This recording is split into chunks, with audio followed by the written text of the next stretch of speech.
Lovely to see you all back again. This is the second session of the Screenlife Accelerator, and just put a little slide up there with what we had in the course outline for what we're doing this afternoon, or doing this evening.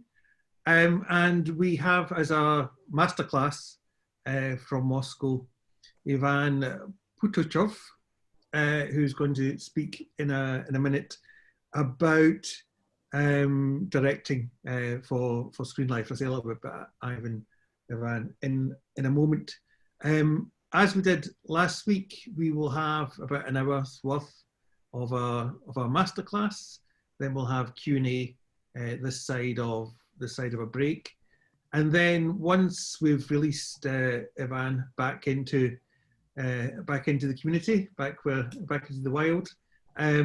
One of the things I want to talk about after the break is all the large amounts of paperwork that we've been asked for by our friends at the Department for Education and Liverpool City region, which you will have been inundated with in the last 24 hours, 40 hours, for which we apologise profusely. I want to talk to you a little bit about it afterwards. It's just the nature of the Department for Education, I'm afraid. These are the same guys who can't send out fruit and veg in a box to disadvantaged pupils, but they can send us infinite amount of forms for us to fill in, and I'll talk about that a little bit and help you get through them so they are less onerous on you. And we'll talk about that after the break. And then we're lucky enough tonight to have Nick Connor back with us by popular request. He was loved so much. In last week's session, we've got Nick back, and Nick's going to talk in that second half slot about the art of digital storytelling. So that's what we've got tonight. So let me take this down, stop sharing that, and tell you a little bit about Ivan. Yeah, I will switch to my presentation in a second. Yeah. Yeah, sure, no problem, Ivan. I'll just say Ivan comes to us from Basilev's in Moscow, where he's a screenwriter and director and creative producer who's participated in several Screenlife projects so far, including Alisa, which was a web series which he was the co-writer and director, presented the web pilot competition at the South by Southwest Festival. He also is writer and director of a vertical Screenlife series called The Lockdown. Both Alisa and Lockdown were released in 2020, so just last year. He is the author of desktop Screenlife short film Act of Bravery, which is, I think, available on the Screenlife website. And he is currently developing with Basilev's his first feature film. So we're absolutely delighted to have him here tonight, and I will hand you over. Oh, thank you for this presentation. You know a lot about me. Okay, I'll switch immediately to the presentation, but I want to say a couple of words before. I wouldn't call it a masterclass at first because what I think I'm doing, and of course it's not the lesson and it's not the lecture. What I'm trying to do is just to share with you some experience I've got while working on these projects which were just described. And maybe some tips and tricks and some thoughts I've got during this work. So I hope it all will be very practical, and I hope it will be useful for you in your next upcoming projects, because as I read from other directors working on Screenlife, everyone is facing pretty much the same problems and issues, I would say, and they're solving them in different ways, but getting to the same result. So I think by sharing this, I'll give you a couple of months, maybe, which you won't spend on trying to solve it by yourself. And also, as we are all at home, I just want to warn you that my cat can visit us. And then my wife will visit to remove my cat from the frame. So just don't be scared. And just because he's very friendly, he want to steal the show, and we will not allow him to do this because he doesn't know anything about Screenlife, and he will be useful, useless. But he thinks he will be useful. Okay, so it's a screen time, and he will appear. You should wait for him. Screen time, as I called it, is just a couple of notes about directing Screenlife movies. I've directed a couple, one short film called Act of Bravery, as it was said. Another one was a web series called The Lockdown. Act of Bravery was a desktop short film. So everything was on desktop of the guy. The Lockdown TV series, 10 episodes, 10 to 15 minutes each episode, were and it was vertical smartphone oriented web series. So what I can tell you is about the difference, if you want, afterwards, the specifics of working on the vertical, horizontal, desktop, mobile, and so on. And also Alisa, which was also mentioned, was the movie which was all happened in a taxi between passengers and drivers of taxi. And the only camera we had was a camera on the dashboard with a voice assist. So the voice assistant was one of the main characters there.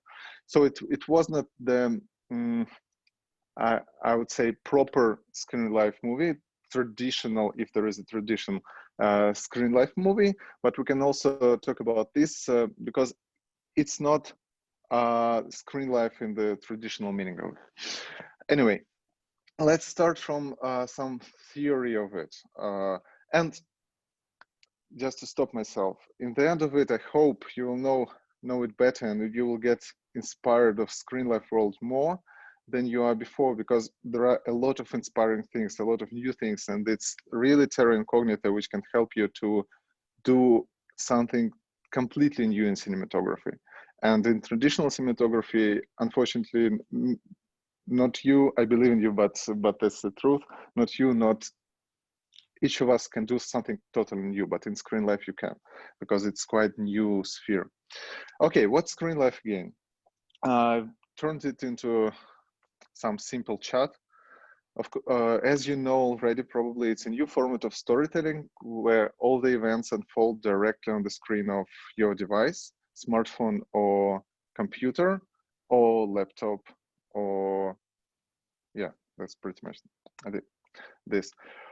So as you know, there are a lot of attempts after the success of the Search and Unfriended movies to make something in Screenlife by the studios not connected to Basilevs and their partners.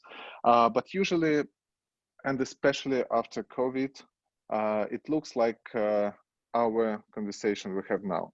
So it's a bunch of windows and people have dialogues inside, and Screenlife is not about dialogues in windows, even if it looks like this. Screenlife is always about getting into the world inside the computer, into releasing the character of the person sitting at the computer and so on. But here in Russia, we've got like a dozen or couple of dozens even TV series based on the same technique. It's always a Zoom or Skype conversation, and people are talking and talking and talking and talking all the time. So it was quite successful because nothing new was released in the time of pandemic, but it wasn't Screenlife we want to talk about now, and I'll tell you later why. So the first thing is very simple task we have here. Something to start with. This is how could Screenlife change existing movies? This is very important thing to do for every future screenwriter or existing screenwriter. This is one of the ways to create new Screenlife movie. You're just having a look at the classics and think how some of them would work as a Screenlife movie. I used just 3 examples for the moment. There can be a lot more. For example, Rear Window, the classics from Alfred Hitchcock, for me, from my point of view, can be easily rewritten as a Screenlife movie, because what do we have there?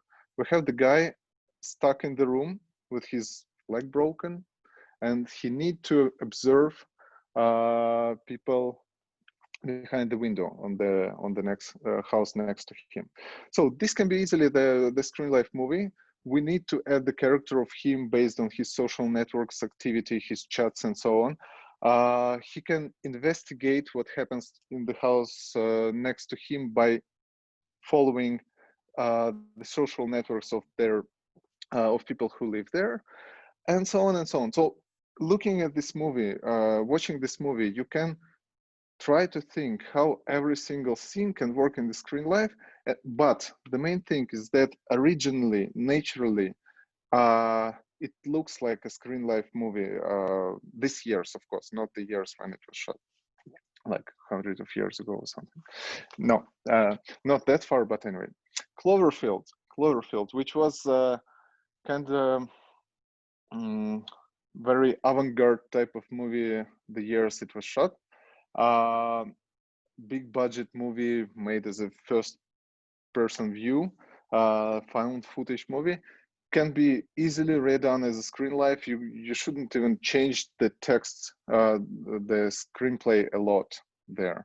And I would be maybe too brave to say that it would look much better now when the Screenlife abilities are already on the surface, let's say. But the Ring movie is different, and it gives us some habitual restrictions we have now these years. And why the Ring movie wouldn't exist these years in Screenlife format and in reality too is just one simple fact we have. I don't know, in Russia we have it everywhere. I believe you have in UK the same habit. No one now is answering to unknown numbers. You know, when you know it's a spam, you know it's some banking, insurance, and stuff. So no one, you can watch any VHS, and no one has VHS, of course, but no one, even if they will watch this movie, no one would just answer the call. So this movie wouldn't exist. Also, it's not on the list, but what I think, do you remember this Hackers movie with Angelina Jolie and other stuff? The big movie. The point is that I personally, maybe I'm wrong. Everything I'm saying here is just based on the personal experience, so you can argue with every part of it. But what I think, all the hacker stuff they're showing, it's very naive, and it works only when you show the person's face and typing on the computer. But when it comes to the computer screen where everything unfolds, you will see that this is a very boring process. It's an unbelievable process. No one is hacking computers in a second, and so on. So this movie just wouldn't exist in the new reality where screens are everywhere and everyone knows how the screens work. The list of these films are endless. I would try to attract your attention to the first two movies because it leads us to the very important part in the end of the story when there are two ways of creating Screenlife movies. So the situation is the following, and I put this part to the presentation for all of us to understand how the screens really changed our life.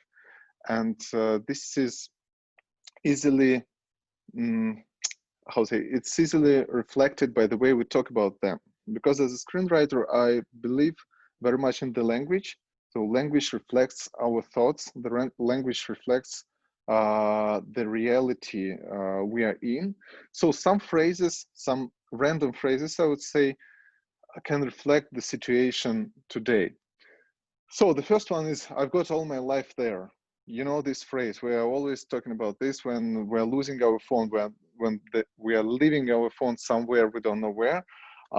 We start talking like this, and it's not about, we never say, because we want to look better than we are in reality, that, oh, this phone is too expensive, I can't afford new $1,000 iPhone, so I need to find it. We're always saying, I've got all my life there.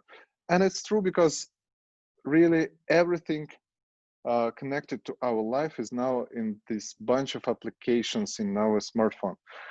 So it's covering pretty much all the spheres of our life. So it's quite believable when someone says this. Swipe left, please. This is a moment when when you're giving someone the phone to watch the photos, the number of photos. And we are so nervous this moment, if you remember this. We're so nervous that this guy will switch to another application, that this guy will switch to the right, where we have some intimate photos, not even the sex photos, but just the photos you just don't want to show the guy, or sex photos, because our phone is our phone. It's very private and personal, so we don't want anyone else to see this. So we're directing people who have our phone. He was online just recently. It's a very interesting part of conversation today. Of course, we know all these big companies who are following people, who are adding, who are sending us advertising. We all know this suspicious action when you talk about something near your phone, like about psychological site where psychologists are sitting. For example, just yesterday we discussed this part with my wife about these sites where psychologists are gathering, so you can online get the consultation by the psychologist. And then the day after, it appeared in my Facebook advertising segment. So we know all this, but actually we unconsciously stalk each other, not just big companies, but we each other. When in WhatsApp you have this mentioning he was online just 15 minutes ago, we are also tracking each other because people are sharing information with us. In Facebook, where we're saying that I'm now on a flight from this part to this part. So so the whole world is connected by the information we're giving unconsciously or consciously. Why you're always on your phone releases the gap between generations. For example, my mom, when I'm calling her, she's never on her phone. She's never on her phone. And then I asked, why you're like this? Why you're never answering like immediately when I'm calling you? And she's saying, and then she came to the New Year party, to the Christmas holidays. And then I realized why, because my mom is never keeping her phone near herself. My wife is keeping her phone on a special shelf. She's just putting it there to the shelf, and then she's taking the phone and making her calls or checking the phone like 3 times a day, because there is a huge generation gap. Me, I'm 36, and I can't imagine my life without a phone. People who are 16 now, they would be threatened with the thought that they should keep their phone on a special shelf. Our generation, they've got a habit to have the phone, on a wire, as we did when we were kids. Then it was with a certain distance, so they don't have this habit to keep their phones with them. And this is just one of the thousands of differences between us. Just Google it is another phrase which reflects the changing into our conversations, because you just can't answer, you just can't ask the question, because you won't get an answer in most of the situations if it's not the question connected to you two only, because you can't just Google everything in the world. And I'll text you later is a very funny thing, very funny phrase which can lead to something, because we just stopped calling each other. The new ethics of the new era says that you just can't call another person and get his response. You should text, and he will find the appropriate time to answer you. And this is like a new way of modern life. So these phrases are just scratching the surface, but something from your script can be based on one of these phrases, or one of the habitual insights you have when you are interacting with your phone. For example, the Act of Bravery short film, which is about the office employee who is sitting his long evening in the office while all of his colleagues are gone to the bar. and he's getting instructions from his boss. And the first time in his life, he decided to tell his boss everything he thinks about him, like all the bad stuff. He's writing it and he's sending it and thinks, yes, I'm done. So now my life is changing. I'm gone from this job. I'll go to the bar with my colleagues. I don't want to live this life anymore. But the point, the script started with one little insight from these 3 dots appearing when someone is typing the answer to your message text. You know, and it's he's typing and typing, and in different applications it looks different. But in the iMessage, it looks like this, and you are waiting for it, and there is a certain suspense in that. What will be the answer? What he will answer? And the guy is waiting for this answer the whole movie. So this is what sparkled an idea of this short film. So why we're looking at these phrases, that there is a certain insight in each of every of these phrases. They can seem like a cliche, but going from phrases to the actions and to the insights, you can make the basis for your story, as it was said about 3 dots. Another point I've mentioned, and again, that's again scratching the surface, but I'm just mentioning it because it's necessary. The big difference is that we don't only spend a lot of time on our screens. This is the start of Screenlife. Oh yes, from 6 to 7 hours every day, each of us spends in our screens, like a laptop screen, smartphone screen, and so on. But the main thing for me personally is that we interact with the world through the screens. And this is a lot of jokes are connected to this. For example, we know that when we're coming to Louvre and to watch Mona Lisa by Leonardo, we just can't see, we can't look at the picture itself because of the bunch of people. I know that's totally irrelevant picture. No one is now going to Louvre. No one is now looking at Leonardo pictures. Everyone is sitting at their homes, keeping safe and wearing masks. But before, a long time before, when we were visiting museums, real museums, and watching real pictures, it was like that. There was a crowds of people like making photos of paintings and pictures, and unconsciously you are doing the same. So when we are on a beautiful beach and see the beautiful sunrise, we are making the photos of it instead of looking at this. When we are on the concert listening to our beautiful daughters singing or playing instruments, what we do, we are not enjoying the moment. Yes, we are taking our taking our phones and making the videos, which no one ever watches again. So this is how we interact with the world now, and this is this can be the sparkle which can lead to something in your script. Okay, now what Screenlife actually stands for. Let's go from part to part, and the first part is authenticity or the truth. I would say the moment when you start thinking about a new Screenlife movie as a script or as an idea, you need to understand the following. All the successful Screenlife movies are not only well written, they're not only entertaining enough, they're not only played by characters and actors good enough. They are actually very close to truth, but the truth is not in the script, but in the human behavior.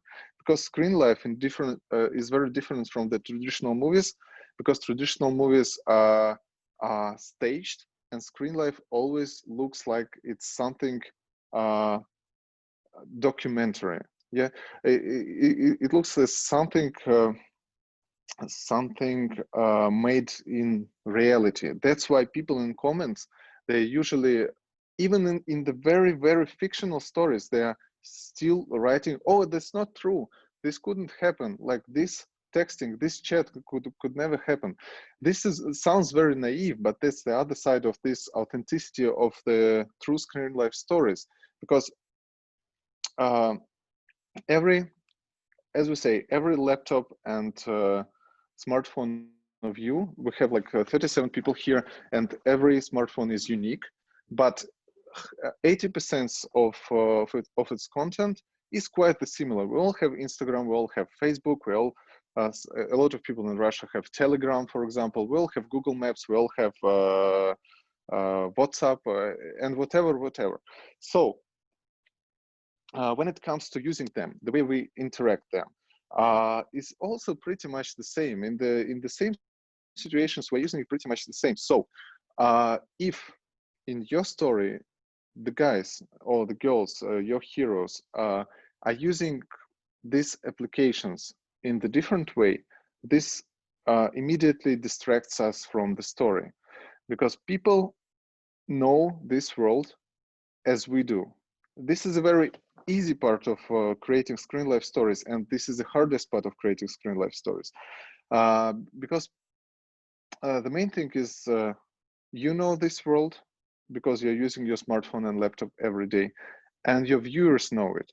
So when you are lying in this world, this is very different from lying in the world of Western movie, for example, because you can create pretty much everything in Western movie because it was like 200 years ago, and you can create the story about people meeting cowboys versus aliens. Even you can make the movies about duels, however, the way you want to make them, because it's not the world of people. So it just should be entertaining. It will be good. In screen life, it should be not down to earth, but authentic to be good. And this is not the bad thing, this is a very good thing, because it's a trampoline for you as an author and creator of Screen Life movie, because Screen Life creates, as it said here, an immediate connection to heroes and stories through the familiar screen actions. Like from the very beginning, and it's a very common thing for Screen Life, someone is trying to type the password to his smartphone, for example, and he fails. He's typing the password very fast and he fails, and then he fails again, and we understand what it means. It means two things. Either it's not his or her smartphone, or she's very nervous because she's so nervous she can't pass her own password. And that's a very common thing that can connect you to the other hero. The next thing, for example, couple of examples of this, let's say, commodity.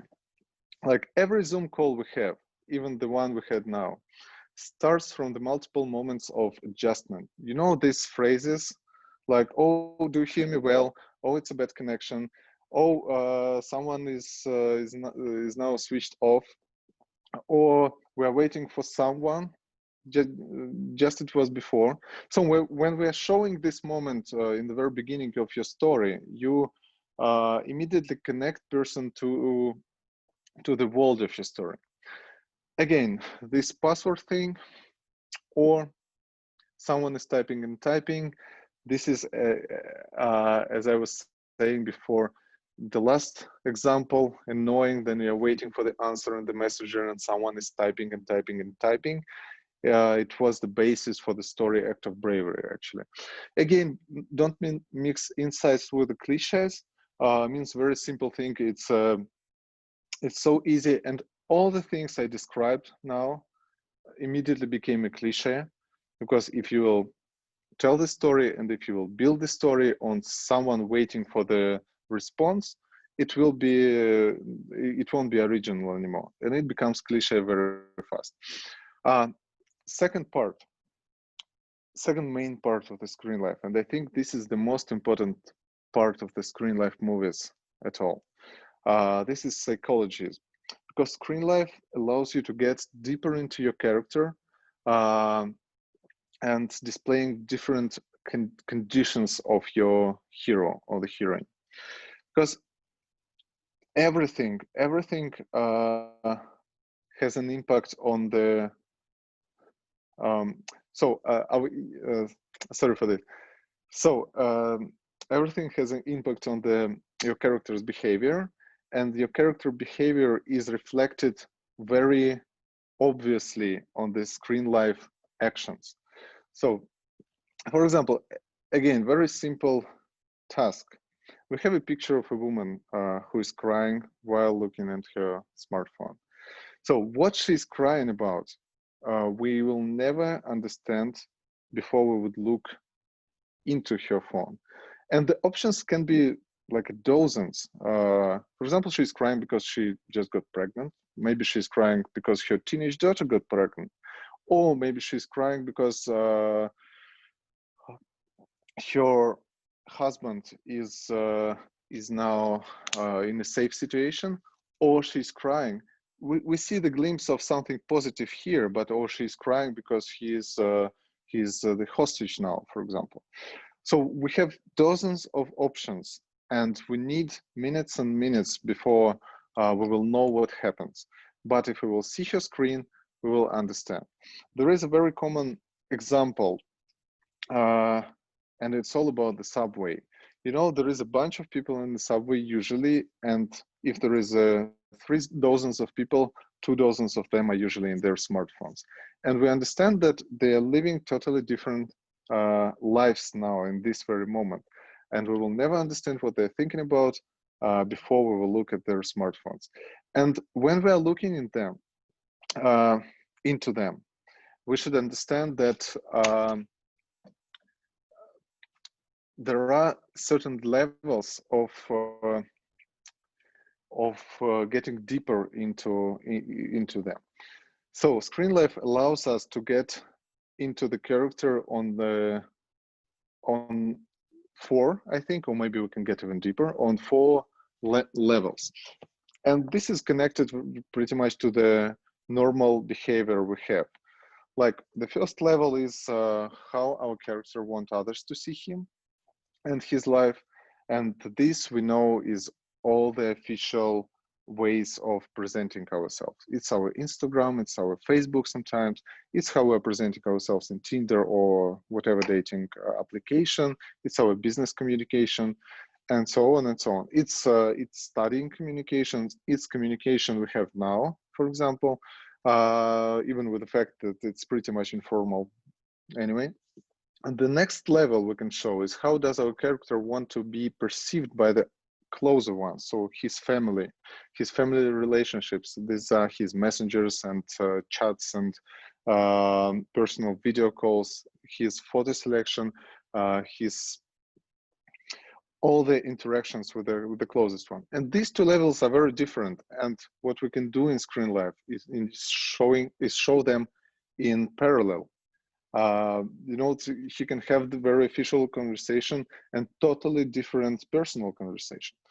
So the level 3 is how does he act and feel by his own when no one is seeing him. And this is a very interesting part because his notes can be different. His selfies without posting can be different.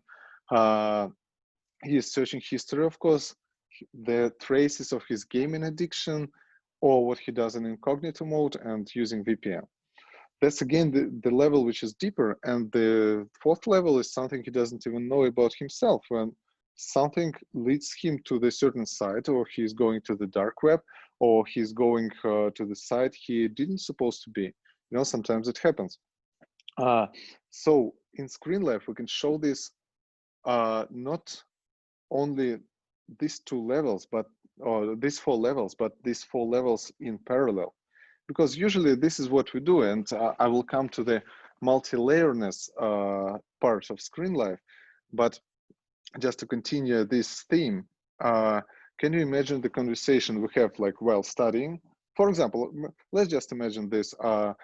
You are on the Masterclass for Screenlife, and you are acting like you're listening, for example, but at the same time, because your screen is not shared, you're writing, oh, that's the most boring Masterclass I have in my life. I would just better go to eat some pizza with you, and so on and so on. On the 3rd level, you are writing notes about how you want to break with the person whom you were writing before, like some tips and tricks, or you're writing to your girlfriend or boyfriend by saying, I don't know, I don't like this guy really. So there are certain levels, and actually something is open on your on your phone, which like on the background, for example, of your picture on your desktop photo, which no one should see, and this is something really scary appears. So this is something subconscious you have. Maybe you like guns, for example, which is very threatening these times. So you can have this all in parallel, like in 1 minute you can tell the story about the person and everything he likes, doesn't like, and something he doesn't know he likes. Okay, let's get back to see some other elements. What I want to mention here, you see a lot of text on the presentation, but I want to attract your attention to one thing. Screen sharing moment in Screenlife movies is kind of very, how to say, iconic, because sharing the screen, as I do now, for example, but it's only the presentation here, sharing the screen is not only the simple action we do every day, but in Screenlife movies, and I had 2-3 examples, and I have this moment in Act of Bravery also, is the moment when you are actually sharing your world to the stranger or to the family or to the colleague. So you are actually, this is the same as if you were sharing your apartments with someone, as if you were inviting someone to your apartments and showing every single room there. Like before we had the conversation that Screenlife, before on a tech check, we had this conversation that Screenlife and COVID made a big step in making people closer in some strange way, because we started inviting people into our houses, because before we were all sitting in the audiences and in cafes and so on. Screenlife made us sit at home. So when we have like official conversation or the lecture or the masterclass or something, we all sit at home and we see how each of us live. Yeah. And it wasn't this presentation, but then I realized that it's not true, because what we are showing is only the part of our life which we want to show to other people. And the rest of our flat, or the rest of our apartment and the rest of our life is covered very much, because this is what we selected to be shown, like the school, for example, or something else. So we all know what we want to show and where we can never invite other person. So the screen share is very important moment. Sometimes in some movies, for example, in Timur Bekmambetov's Profile, it's a very scary moment, because the man, the terrorist, asks his new girlfriend to share the screen, and the whole screen of her is devoted to the investigations she's holding. So she's trying to hide all the traces of it in her screen. And for example, in my short story, when the boss asks the guy to share his screen, the whole screen of him is all devoted to head hunting process, because he's already looking for the new job, and of course he doesn't want to show this. And this is his face when he's asked to share his screen. Okay. The next part is cost effectiveness, and this is quite a paradoxical part, because everyone knows that Screenlife movies, or maybe not everyone, but anyway, it's not a big secret, the Screenlife movie is not very expensive movie. That's why it's a huge and a great field for any kind of experiments. But on the other hand, Screenlife movies are usually, for some reason, associated with some personal, intimate, dialogue-driven stories happening like in at home, with the limited characters and with a lot of texting. And this is very paradoxical, because Screenlife, and it's very different from the big blockbuster type of movies, is very open to any kind of the scripts. For example, disaster movies are maybe the best from uncovered genres in Screenlife, because the reality the main thing here is the screen reality is now equal to reality itself.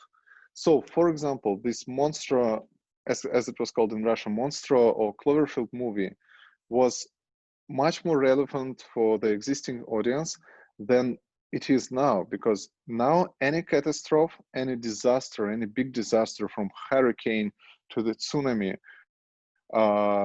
would look in Screenlife much more believable, much more down to earth and truthful, because this is how you would actually witness any kind of this big disaster now. You would read about all of them in Twitter, or you would see some traces of it in Instagram photos and live videos. You would text with your friends, oh, are you okay? Are you not okay? There will be some special warnings that I'm okay in Facebook. You know, everyone is putting them while they are on a places which are suffering from the earthquakes and so on. So this is how would disaster look this year's. So when you're writing disaster movie these days, the best way of it, as I believe, is to make them screen live, because this is how every person on earth now would meet any huge disaster. I'm not talking about COVID now because it's a different sphere, but I'm talking about big stories about the comet falling to Earth or something like that. So the old ways of showing them are now looking old school. So all the Gerard Butler movies where he's saving the planet from different kind of objects falling on it will look now much better as a screen life movie. Again, so this was a big thing, and the little thing, for example, how you would show as a director or as a writer, how you would show the person flying. There is one way. You are filming, very expensive filming in the airport. He's going to the airport and so on. You are filming the plane in the sky, or you are buying the footage of the plane flying in the sky.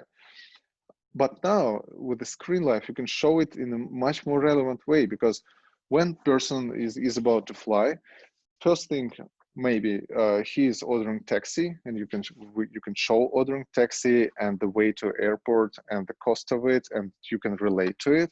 And then you are writing post on Facebook saying, Ivan is flying today from Moscow to Manchester, and he will land this time. And the next thing, the third thing can be the message in the WhatsApp when he's writing to his mom, I landed successfully, I'm okay, everything was good.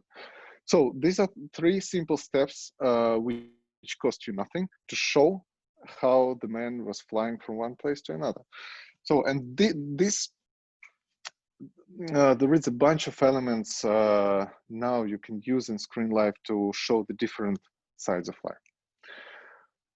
Tools is separate, because there is also a kind of prejudice that Screenlife is very limited in tools. Yeah, so everything happens on the screen. It will be boring.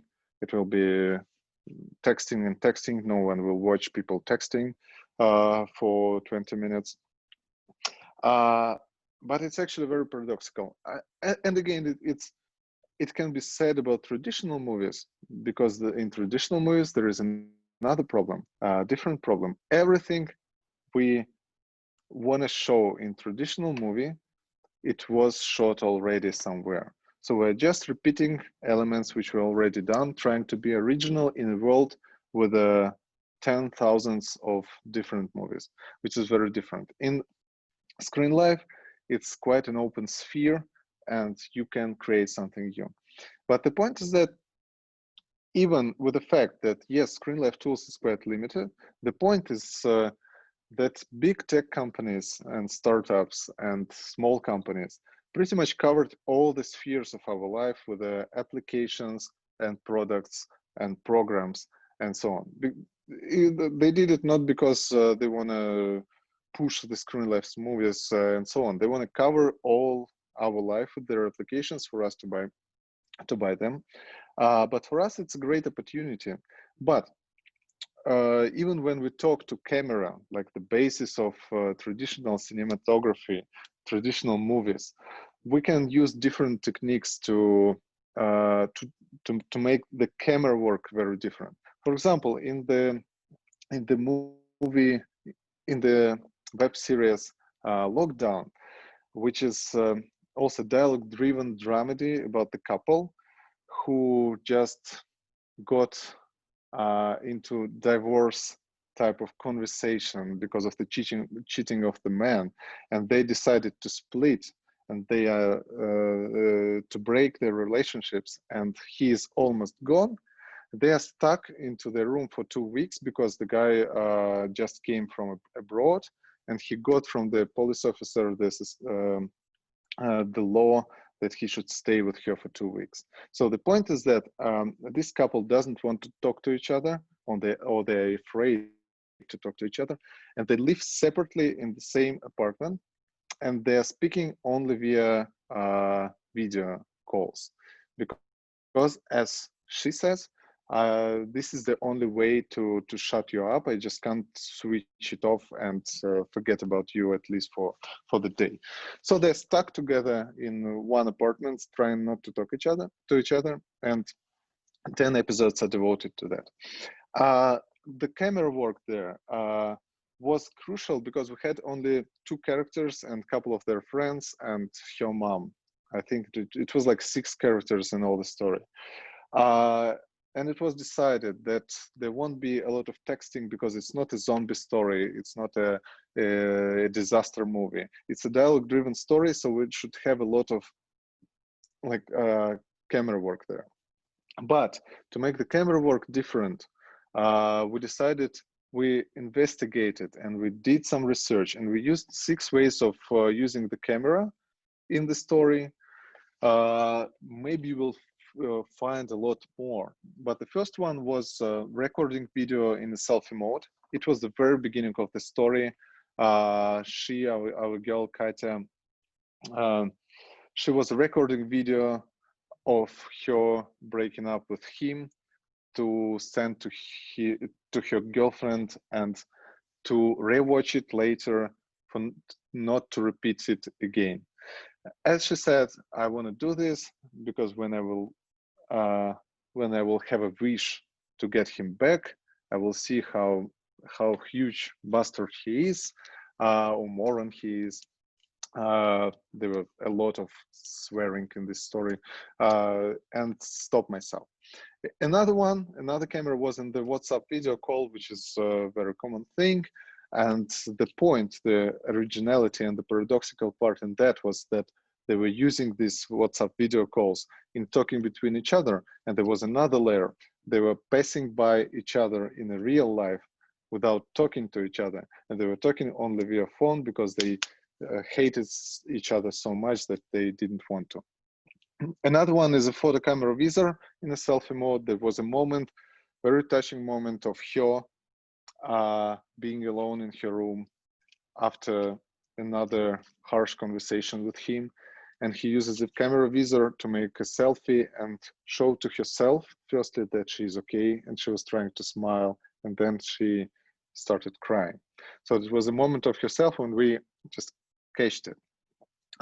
Another little moment, and this is quite original, is the video call camera while dialing the number. You know, when you are calling, your video is already there, and the video of recipient is not there. So we use this for like 5-6 seconds while her partner wasn't answering, for her to prepare, to get herself like to prepare the hair, and to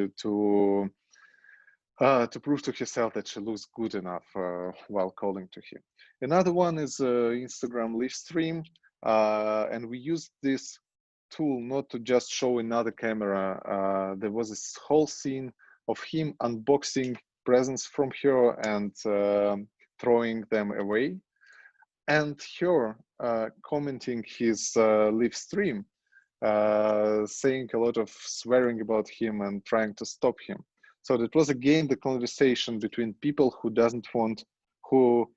who didn't want to talk to each other, who were not ready for the real conversation because they are too afraid to sit in front of each other and just talk. And again, the video camera, visor, and selfie mode, that's another way of using the camera. These were 6. Of course, you should raise this bar to 12 if you need, but that was the way for us to make the picture more entertaining, even when using only the camera. And it was, of course, it was texting, it was deleting photos, it was all the different techniques to make viewer entertained while watching it. Yes, and this leads us to a couple of advices. The first one is use multimedia abilities, and again, what we're talking about here is that all of us, none of us are using only one application, even this time, because we are watching Telegram, then we are texting, then we are using YouTube video, we're going to Gmail to check the mail, and so on and so on. So we are always using different applications of different media type while we are on phone. Maybe we're not noticing this, but this is a constant process. We are going circles through these applications every time. So this is what our heroes should also do when if it's relevant, of course, because it will be more realistic and for our hero, because he's not stuck to WhatsApp. He's not a WhatsApp manager who is only using one application. On the other hand, it will be just more entertaining for your viewer. But the tip here is not trying to make different applications just to make different applications.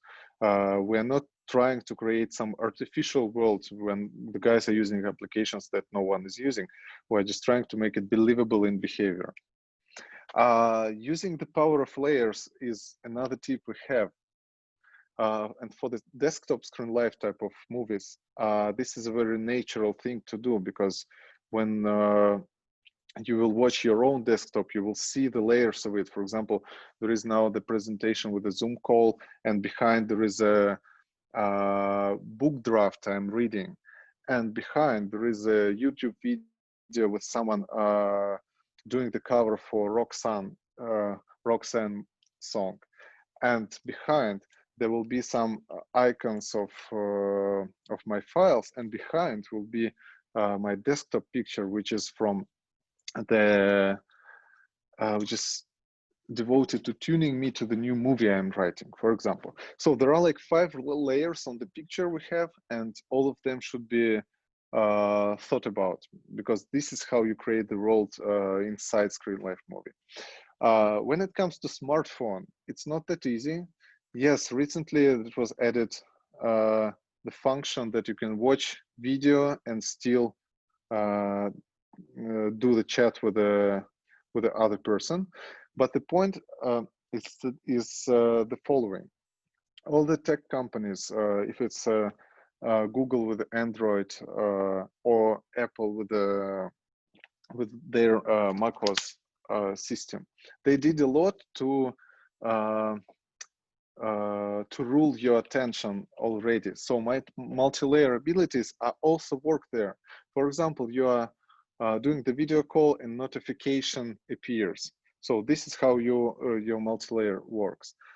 Contrasting notification and music is playing, you are going to the music application to switch it. So it's more not in parallel, but one by one.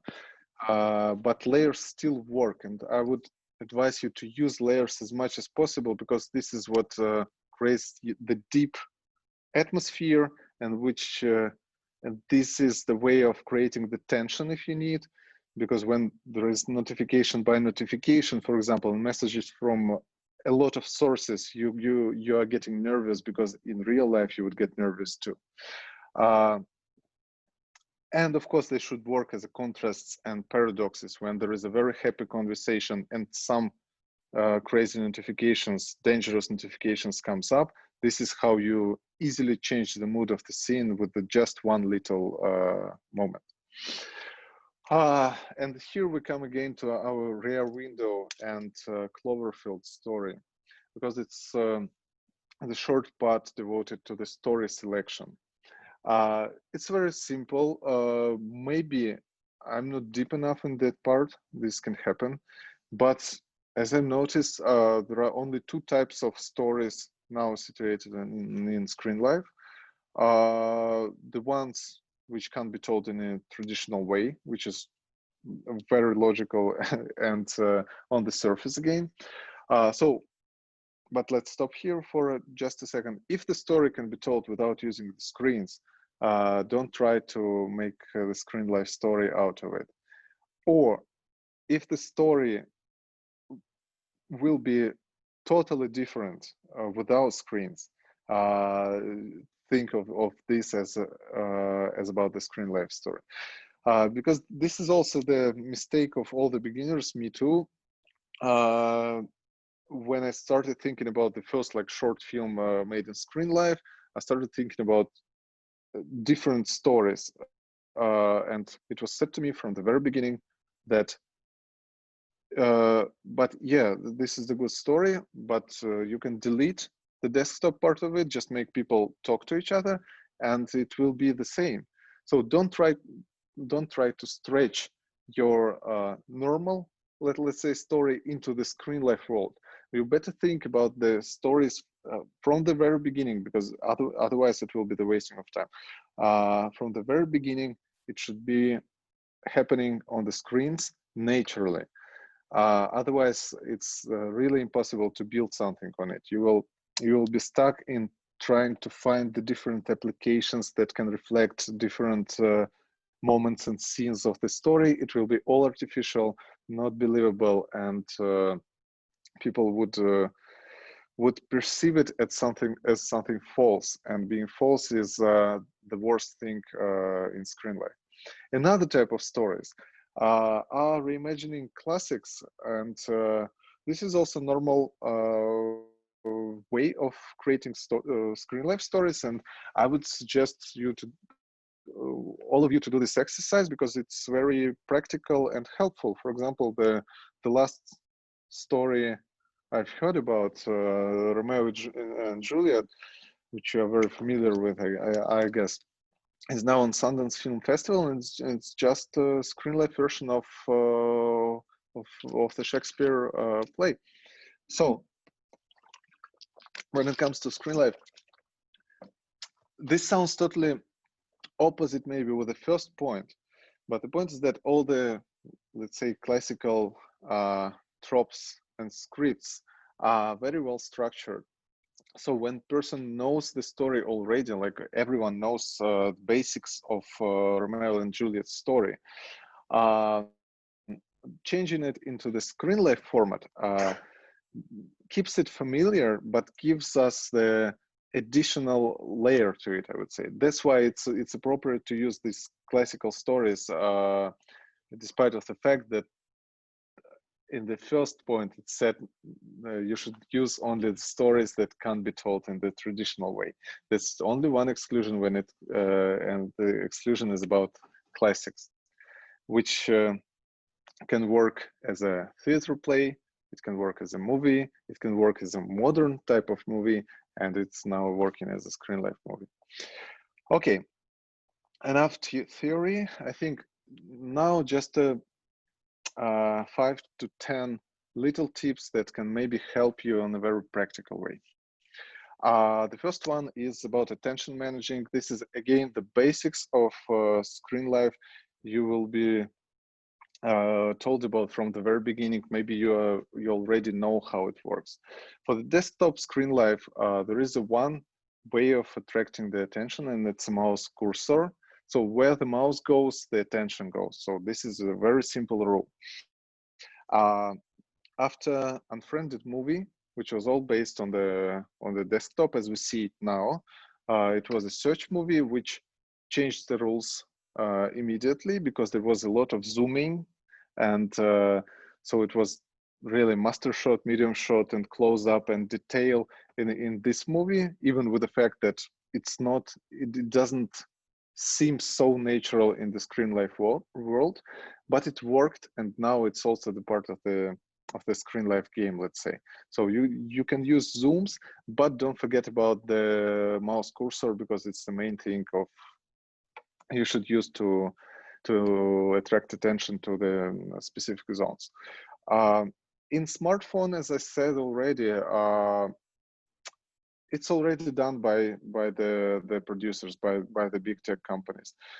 All the interfaces are supposed to use your attention, to rule your attention, to attract your attention to the specific zones. So when there is texting, it appears in the right place. When there is notifications, and notifications are appearing in the right place. So the attention managing, let's say, in a smartphone vertical type of movies was already made for you by the tech companies. I believe in that, and I think it works perfectly as it is. But I saw the examples of vertical movies with this zooming, but I don't think it's very natural and believable. Music. Music and sounds, I would say, because these two parts are very crucial. As for the sounds, I would just advise you never use the sounds of any application and notification and so on, which doesn't exist in reality, because this immediately distracts the attention of the viewer, and it creates the huge disbelief, and viewers don't believe in this story anymore. Just because all these sounds made us like a little dogs reacting to the signal. We all know them. They are actually now like the 80% of them are the same. We know the Skype sound, we know the WhatsApp sound. Even we can't explain it, we know it subconsciously. So by using them, you are using something that everybody knows. So please don't change it. We had one project when we needed to came to the future, like 50 years ahead, and we needed to create a new interface on the dating app and the new sounds of it. And we saw the tracking, if I'm not mistaken, and in this moment people were just distracted and they stopped watching because it wasn't an interface they've got used to. There wasn't sounds they got used to. It wasn't like high value interface type of design. So people just decided that the movie is over and they should stop watching. So this is a game I wouldn't play being on your place. The recognizability is one of the key points, and sounds are the part of it. So music, Screenlife just gives you the very elegant ways of using music. Before, on the first film, it was necessary to use only in-frame music, and you know how to use it. For example, when it's a smartphone, you are just switching music on Apple Music or Spotify or whatever, and it can follow the scene. Now it's much more fluent, so you can combine out of the frame music with the in-frame music when it's needed, or you can use more creative ways. For example, during the video call, the guy or the girl calling to someone, and someone is responding and appears in the frame, and in his room music is playing, so you can keep the scene with the music playing inside someone's apartment. But there is a certain elegance in using only in-frame music in your movie. So if it's possible, try to keep it like this, only the in-frame one. Because this is, again, the reality. We are doing something while playing and listening to music on our computers and smartphones. Typing thing is very simple, again, and short, not the rule, but a big useful advice. Don't use the machine typing in your Screenlife movies. It's a great advice because machine typing is all the same, even if you are regulating the speed of it. The way we type, the speed of our typing, the mistakes we are making, the rewritten parts of our messages, the letter we forget, for example, on the keyboard, and we're trying to find it, and there is a certain pause in our typing, reflects our condition, reflects our age, reflects our the context of the moment. So typing is also a dramatic element of your storytelling. So just use it. So the practical advice is just try to type, try to record your screen and type as your character would type, and this would be very helpful for you in your in creating the right atmosphere. Speed. That's a big discussion about the speed in Screenlife movies, because someone thinks they are not entertaining enough, so the speed should be faster. And other ones are saying that people just can't read this text when it's too fast.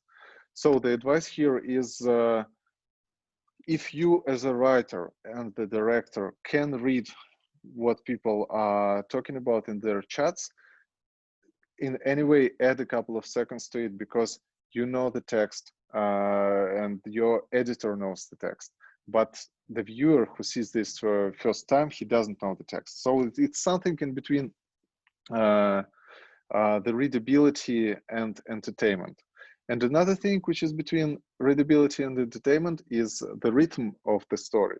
The first thing is multi-layerness, as we discussed before, which gives you a certain rhythm of the story. You are not settled to only the texting part or only the video part, but you are switching from one to another, like entertaining people all the time.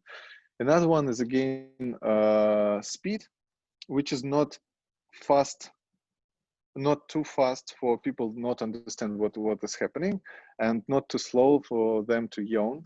And the music, of course, can help, but don't forget that music is a pedal that should make the good scene better, but not the bad scene good.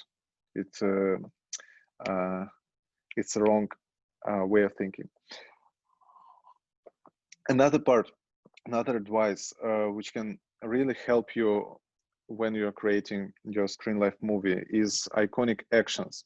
So Screenlife has its own language, and the bunch of iconic actions can save you minutes and minutes in the story because they don't need to be explained. For example, when it comes to, let's say, romantic comedy about relationships, the short moment of, the short Screenlife moment of her, for example, let's say her, deleting one by one all the photos of him from the photos, means a lot. That's an iconic action. We all understand what's happening here. We don't need any explanation. We don't need any dialogue. We all understand. Or, for example, he is deleting all the likes from put before from her Instagram account, and we also understand that there is a split between them. And other examples here are about the same. These are just actions that save you a lot of time. They are recognizable. They are relatable for the viewers because we all know how this world of Screenlife works. We are all in smartphones. We are all in notebooks. We know that if mom called you for 29 times, something bad happens, or something bad will happen to you because you didn't answer. We know how it works. So save your time, use iconic actions. Another advice, which is very relevant to all the people who are just starting working with Screenlife, is this struggle between beauty and truth. As a directors, we always want to make it, to make everything looks nice. Unfortunately, Screenlife can work with that, but you need to understand that Screenlife gravitates, or Screenlife is about the documentary style mostly, because again, because it's very down to earth type of telling the stories. and any kind of artificial beauty immediately distracts people from the story we're trying to tell. It doesn't mean that there shouldn't be light at all. It doesn't mean that there shouldn't be beautiful camera work at all. But usually we're trying to make it as subtle as possible. For example, in this the lockdown story about the couple, all the lights was in-frame lights. So we're trying to hide all the lights to give some space to the actors from the one side and to stop people from distracting from the story.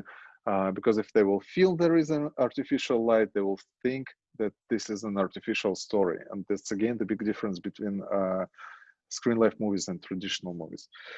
But yes, if you are telling the story about the guy or the girl with a great taste, the designer or art director or anyone connected to the fashion world, if you're telling the story about the beautiful house and the beautiful color matches, like if you are Almodovar and making the Screenlife movie, it will be beautiful anyway, and people will forgive you just because you are who you are, and because in his world everything is beautifully connected and all the colors are matched in the beautiful way. But this should be the story about the certain type of characters. The set. So it was again the kind of a prejudice that Screenlife is easier to Screenlife movies are easier to create. This is true and this is not true, because actually you need to build two sets for it.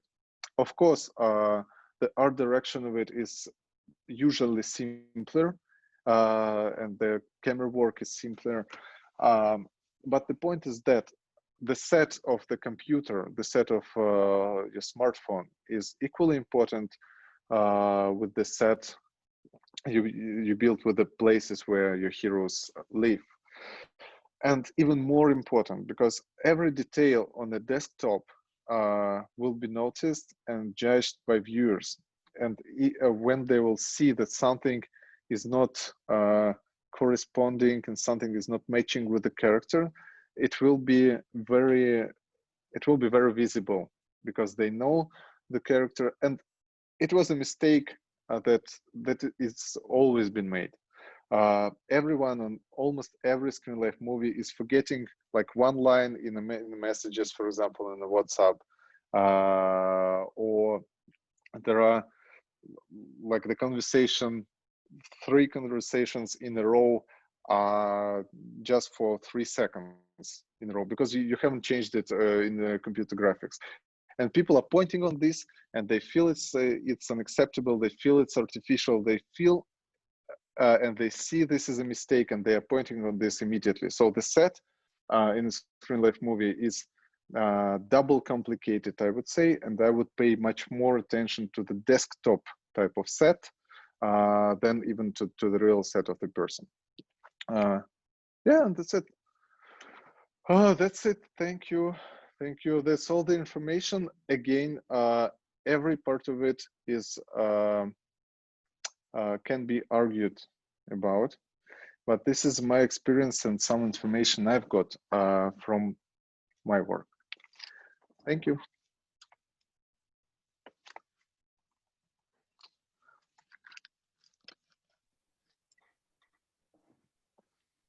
That was an unexpected even for me. I thought there is a couple of slides also, and then like.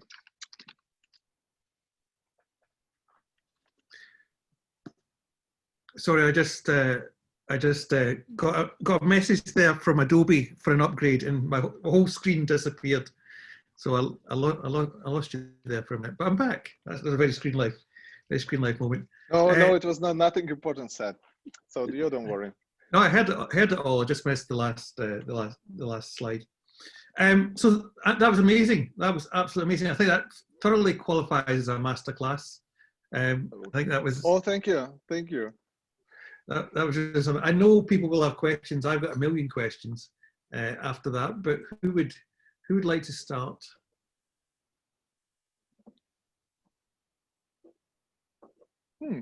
also put your questions in the chat as well, and I'll pick them up. Hello, Ivan. Andrew. Hello, hello. So, I mean, I've only seen Unfriended so far of the Screenlife features that have been produced. And I'm just wondering whether in any of your productions or the feature that you're planning at the moment, are characters or the main character switching between horizontal and vertical devices? And is that okay? Is that technically okay to get around? And is it not too distracting for the Screenlife type of story? That's a very good question, because I have doubts about this even now, because in the new feature film I have, I'm writing. There is a first 10 minutes are made in a smartphone way. So the girl, the main heroine, she's on her phone, and in 10 minutes her phone is broken and she's switching to the desktop. And I was thinking if it's appropriate and how I will mix the vertical and horizontal. But then I watched, for example, Search movie. Search movie is very good in as again live masterclass for the Screenlife directing and writing, because a lot of instruments are used there in a very good way. For example, in Search movie, it's a desktop movie mostly, but then if no one watched Search, I think some of you watched it already. The point is that there is a father and his lost daughter, and his daughter has been lost, and he's trying to find her by tracking her internet traces, her computer traces. And then he thinks that she's somewhere in a forest near the lake, near the certain lake. And the whole story before what was told on a computer screen. And then we immediately switch to the vertical screen of the navigator in the car. Like it's vertical with the back fields from left and right. And it still works perfectly, as I understand it. So for me, the conclusion is yes, you can combine. You can combine if it's relevant to your story and your heroes. And I think people will not distract because you're just changing the format. So, and I would like to, and I think I will combine in the next project, because before it was short stories, and we didn't have any aim of combining this, but I think it's appropriate and possible. And I saw this in movies. And as I know, in Romeo and Juliet, I haven't seen it yet. So this new movie, there is also some kind of combination between, as I know. So it's possible. It depends on the story and the character only. Thank you. Thank you. We've got a question from Vivian. Do you want to ask yourself, Vivian? You want to put your camera on or put your mute off? Vivian's mic's not working, Martin. Oh, okay. I'll ask it for you, Vivian. Don't worry. So this is a question that came up last week as well in our discussions about copyright on using the apps and different types of framing devices for social media and so on. What are the rules around that for directing? Good question again. The point is that I'm not, as a writer and director, to be honest, I'm not very deep in these copyright things. But what I can say from my practice, as I know, in US, for example, it's possible to use, they have certain license, all this Facebook and WhatsApp and Instagram, they have a certain license that allows us to use the real programs without any problems. So you shouldn't even ask about permission, something like that. In UK, I don't know. In Russia, we had, because we had some branded content projects, and in advertising and branded content, you know, it's different rules in comparison with movies. And in branded content, what we made lookalike applications that look almost exactly like Instagram and stuff, but a bit different. And this was okay. But I would never recommend it to the movie makers. And there are two reasons of it. The first one is that looks artificial, and as it was said before, it distracts immediately people because they see that it's not Facebook. They know how Facebook looks, even with the fact that it's tuning its design every like 5 times a year a bit, but they know. The next thing, I wouldn't recommend it, and I don't know the rules, but the reality is that in the movies, we never had such a problems with using the real Facebook page, the real Skype page, even with the Skype logo on it, just because of their license of public usage or something like that. But this is what, oh, it's recording. If I'm saying this on record, don't use it, use only licensed type of things. But the reality is that there is an opportunity to use the real programs. Yeah. I guess it's also in people's interests to have their product in the movie showing its relevance to communication. And they're quite happy to have it. Yeah, you see, it's an advert. You know, it's an advert in many ways. Okay. Got some comments in the chat there. Chris saying that the Zoom logo was used, and that was fine. There's I think a link from Ryan to terms and to what is that, Ryan? Is that terms and conditions on Facebook being able to use it? Yeah, it's a just their brand guidelines essentially, and also there's a link for downloading their user interface, in fact, so you can just plug it into editing software. Great, that's brilliant. So we'll take that question up with Maria next week as well when she talks about producing. But I think that's the answer we've been looking for. It's license for use. Right, a couple of other questions before we get to the break. Nick, can we fit you in? Nick Moss. Yep. Can you hear me? Yeah. Yep.